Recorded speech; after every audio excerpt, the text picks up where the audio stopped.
So if we look at the overall set of how you stand to the golf ball, I've got to say really good. Okay, a lot of boxes ticked there in terms of grip, feet width. I think alignment did get a little bit off when you were sort of thinking about the move and the changes with that lower half, but when you were thinking about the alignment with the first few shots, you're doing your natural swing, it was pretty good. You had some lovely shots towards target.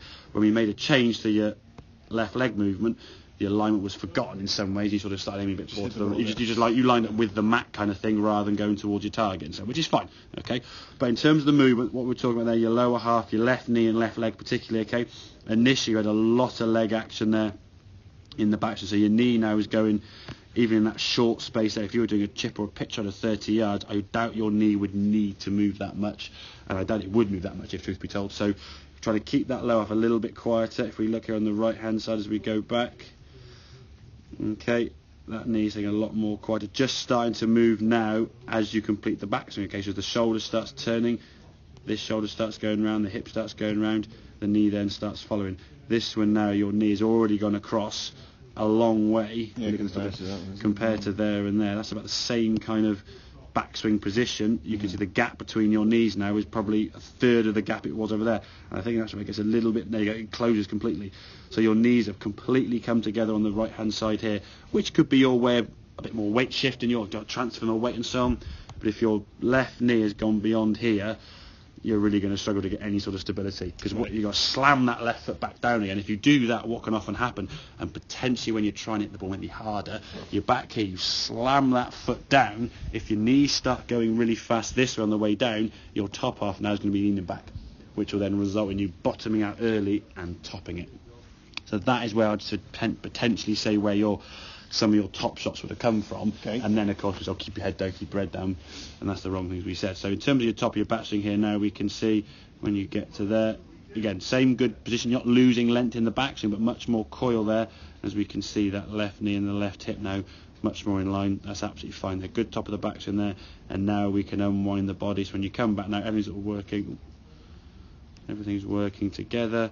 Good strike of the golf ball, very good impact position there. Hands nicely leading the club head there, which is great.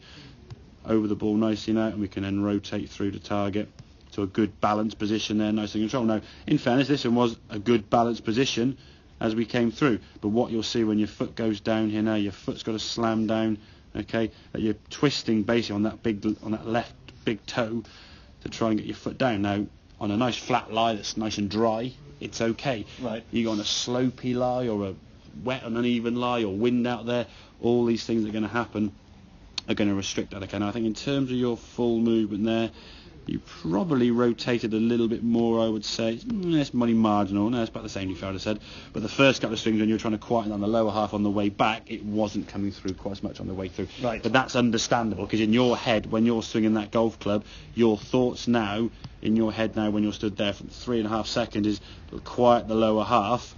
You've got to try and almost forget that thought a second later and let it happen naturally, which is where the practice will come in. Okay, so we can get some work on that backswing, feeling the lower half more stable and allowing the lower half just to release through as you did normally, then that'd be absolutely fine. But that is kind of the work to focus on at the moment. Just work on what this leg is doing, stabilise the golf swing.